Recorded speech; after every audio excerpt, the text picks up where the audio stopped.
হে মূর্খ লেবার এখন ইট দেখি মোর এখন নিয়ে পানাক বোঝা একেবারে ভালো নিয়ে আয়। আচ্ছা ওস্তাদ আনতেছি।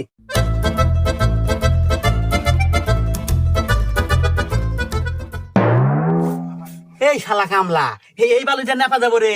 আরে সিমিট আর বালু দিয়ে একসাথে মাহা নিয়ে আয়। তো এটা আমাকে করবেন না, আপনি তো খালি করে পালন নিয়ে আসবেন, দেখেন পালন নিয়ে আসি খালি আনতেছি।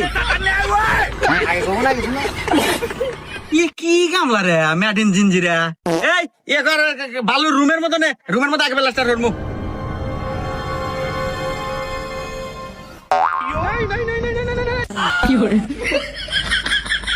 কেরে এর মধ্যে পানি কম। পানি থাকবো কে? আরে ওস্তাদ আপনি তো কোনো বালু আসবেন মাহানি আসবেন না কে? আমি মাহানি আছি। চোদ্দ গোষ্ঠীর ভিতরে কি কেউ এই রাজমিস্ত্রির কাম হয়েছে রে? আর কি তুই আজকে নতুন আছো নাকি কামে? কি কোন ওস্তাদ নতুন মানে? কামে কোনো খোঁড়া দিবেন না কিন্তু।